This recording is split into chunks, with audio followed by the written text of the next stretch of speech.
It's time to replace the ugly amber side markers on the new Jeep Wrangler.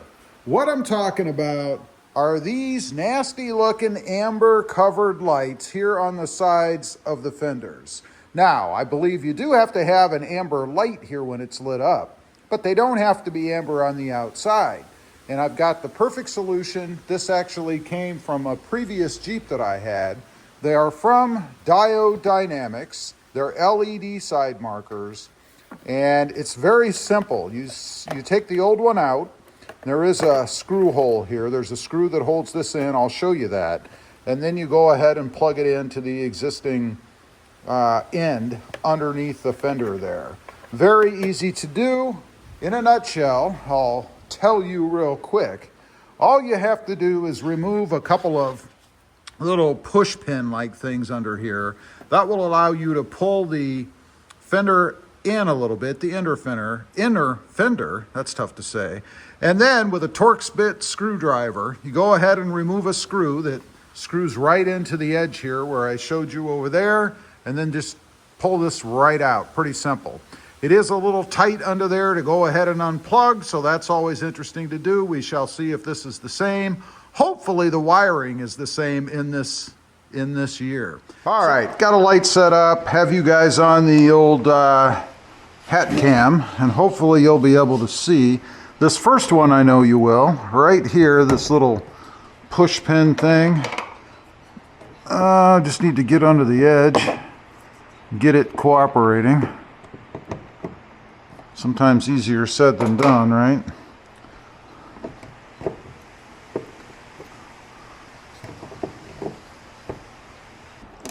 That's it. That's what it looks like. Not too damaged, so don't have any real concerns there. The other one is actually right up here. Of course, it's a little more difficult to get to. But easier to get under, apparently.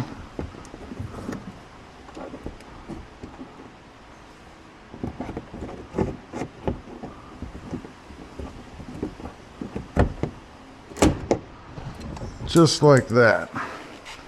And make sure you keep track of them because obviously you're going to be reusing them.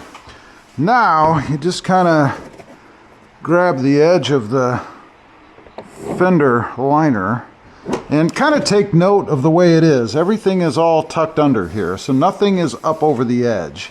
That's important when you go to put this back on. And I just want to kind of wedge it out like so, and I'm going to stick a screwdriver in there, maybe something to kind of hold it a little bit.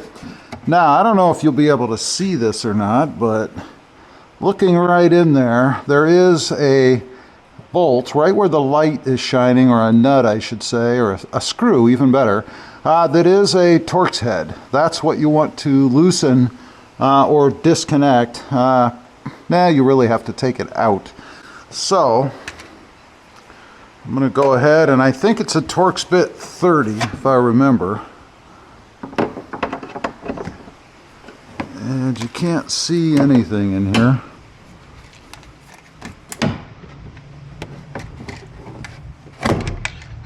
Let's see if I can get the light focused in there properly.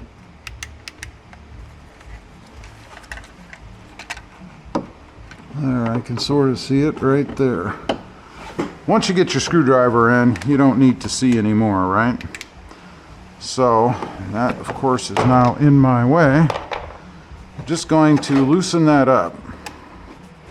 And it is tight. Wow.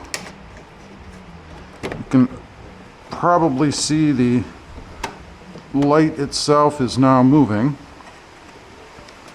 And unfortunately, you do have to completely disconnect the screw.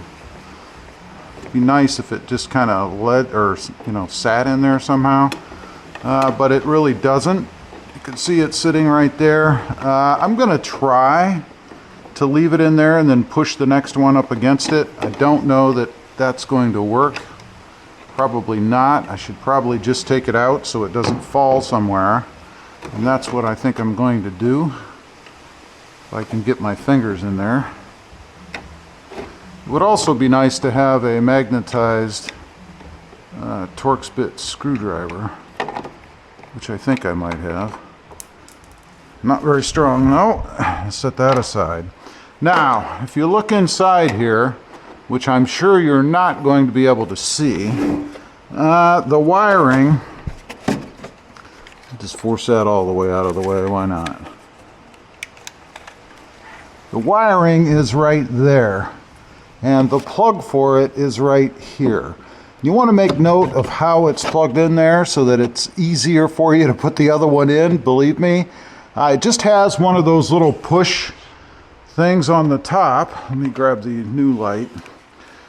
You can see right here, and there's this little clip here that one of those little fastener things fits down over, so you have to pry up on the one underneath and then pull it off. Tight quarters under there, so I'm going to do that. I won't be able to show you that because there's no way you're going to be able to see it, but I'll go ahead and show it to you once I have it out. Obviously, I've got the new one sitting there already. This is what it looks like. The old one as far as the plug out part, so pretty simple. Now, real quick, before I go any further, I want to make sure this thing works. So all you have to do is turn the lights on. And it does work, if you can see it over there. I'm going to turn those lights off. Now, to put it back in, remember, we have the screw, and I'm going to try, if I can, see, first of all, to get the wire out of the way. And it should just fit in. It fits in just like that. I mean, it's that simple, right? But we do have to go ahead and put this screw back in. That's not quite as simple. So again, not something I can probably show you very well on camera because of the tight space, but I'll give it a try. Let's see, the hole is right there.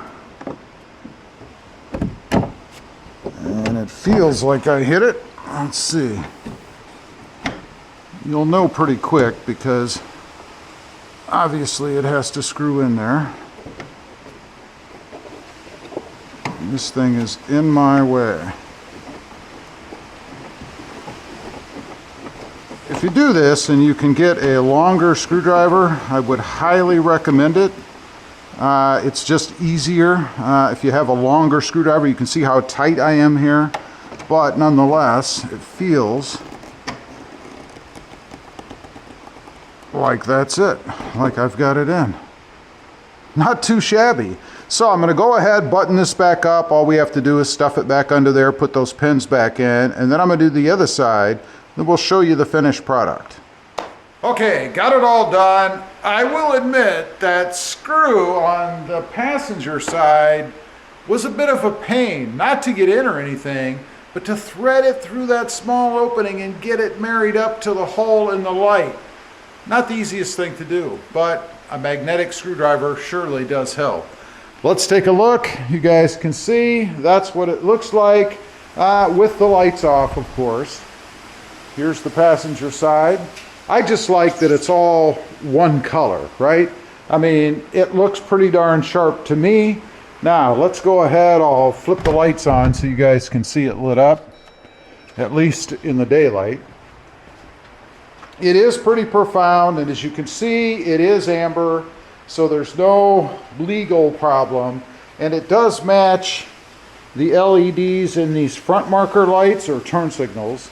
You can see over there, looks pretty good to me. I like the looks of it. Just a pretty simple little mod to kind of freshen things up a bit, maybe modernize the Jeep a little bit more. Leave a comment, let me know what you think. I'd be curious to know. Thanks for watching. Stay safe out there. Bye.